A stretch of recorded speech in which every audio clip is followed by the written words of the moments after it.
The Greatest Obstacle, chapter from The Path of My Pupils by Bô Yin Râ.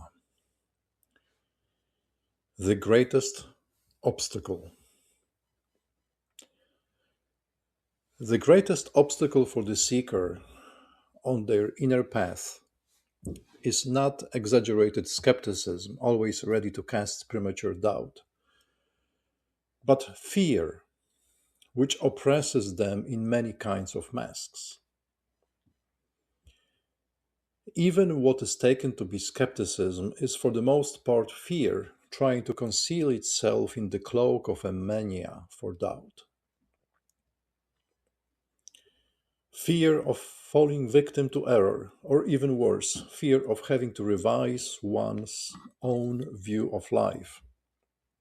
And finally, fear of being mocked by others. People like to give each other noteworthy reasons for their deeds, whilst behind them lies merely a form of fear. Or else they hide from it behind hollow verbal pretexts, so they do not have to look at it. There are more victims of fear in the world than if ever a murderous plague demanded in human sacrifice. And so it is no wonder that the person seeking both themselves and their living God hidden and enthroned within them is harried by many different forms of fear and is greatly inhibited by them. It is not easy for all to quench every fear, yet it is far easier than detecting fear in the many masks which expertly conceal it. The seeker cannot test carefully enough whether some form of fear is not concealed behind what they call their reasons, motives, and intentions. If they miss even just one such concealment, they have the enemy, as it were, in their own house, and cannot expel this enemy since they do not recognize it for what it is. Fear is responsible for much more folly and horror in the world than the anxious know and would like to admit. Wherever one looks, one will see fear in countless instances behind human decisions. Fear of this or that, fear of 1,000 different things, fear in most deceptive masks.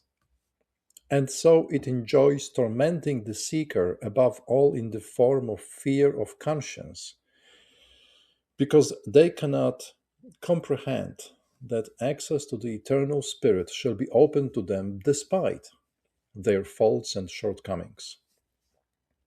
But fear of conscience is far from always being connected to conscience. Fear of conscience simply has too much on its conscience, which conscientiousness would never have burdened upon a man. In such temporary distress, the seeker will do well to leave their inner development at rest for a while, and not to be engrossed with themselves in any way, until they have managed to overcome open or hidden fear, and it has moved away from them. They will not lose out in the slightest through doing this, for never can anything good come from fear. Once fear has left them, regardless of the form in which it had reached them, they will notice that their development had not really been interrupted in any way during the self imposed period of waiting. Fear is only where lack of confidence in one's own authority could appear. But at times of this lack of confidence in oneself, one should not to try and work on oneself.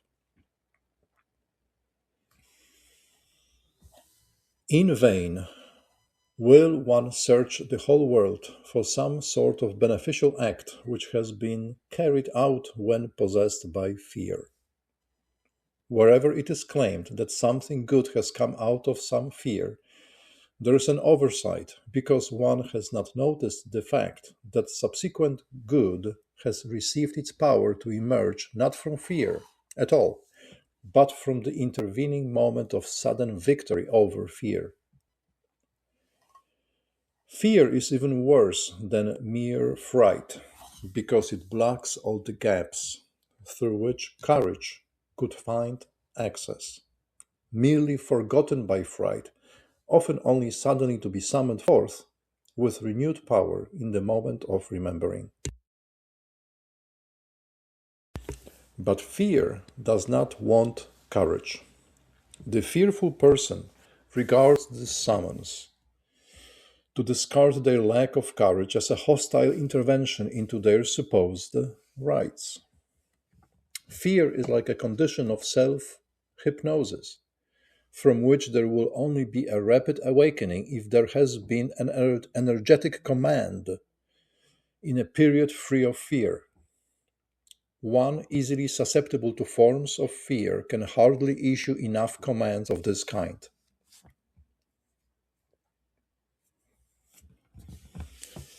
The pupil in the spiritual, however, would put all success of the work on themselves in jeopardy if they allowed anxious conditions within themselves. Again and again, they must teach themselves that there is really nothing to have fear of. Furthermore, as long as their will does not negate their higher striving, there are always helpers from on high by their side, who through their own powers increase their resistance to the highest level of efficacy. Once the seeker has overcome their fear, they will always discover again that their fear was brought about by a specter of fright they had created themselves. Many have killed themselves without wanting to, because this self-created threat has shattered their powers. Death from pure fright is a lot less rare than is commonly assumed. Fear is not anything outside us. It gains its whole life only through man. Fear is naturally nothing spiritual at all. Even less is it something connected with the soul, although the term fearfulness of the soul has been used. This fearfulness of the soul is like any other fear, recognizable as such or masked, nothing other than a kind of cramp in certain most subtle nerves aroused by the repercussion of certain imaginings on the motion of the brain. That is to say, a disturbance taking place only in the physical and in the purely physical consciousness of the brain. In the case of these imaginings, whose repercussion unleashes this particular cramp of fear, we are talking equally about those coming from the realms of the spirit or of the soul, as of those from the realm of the physical sensory world.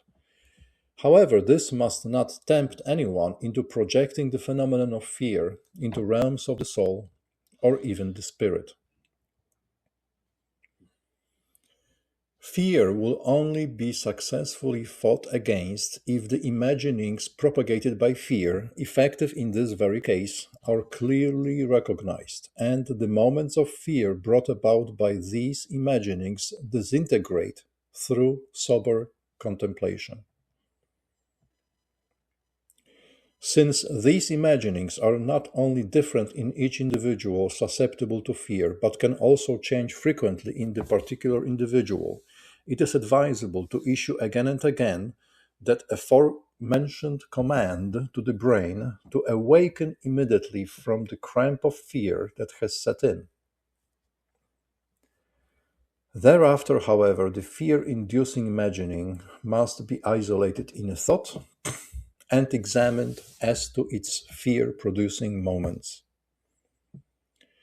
Once one has precisely ascertained these moments, they can be easily dissolved in thinking and can no longer have any effect. I do not wish to explain things here which are matters for a doctor. Instead, I seek only to give instructions to my pupil how to remove the greatest obstacle to their inner progress on their path. This is all the more necessary since even the bravest individuals in the outside world fall at times into the strangest disguised states of fear after they have started to work seriously on developing their spiritual organism. It can only be explained if one keeps inside the fact that although many are used to training their physical bodies in some way, others try to get their highest performance out of their brains, and again, others take care of the experience of the soul, which is for the vast majority the individual substantial spiritual organism, is instinctively avoided by the earthly animal and remains completely in a latent state so that it represents a completely unknown region which is strange to the brain's consciousness. This unknown and unexplored region forms, however, the most undefined and therefore most eagerly imagined theater for all the fear induced phantoms of fright of human imagination.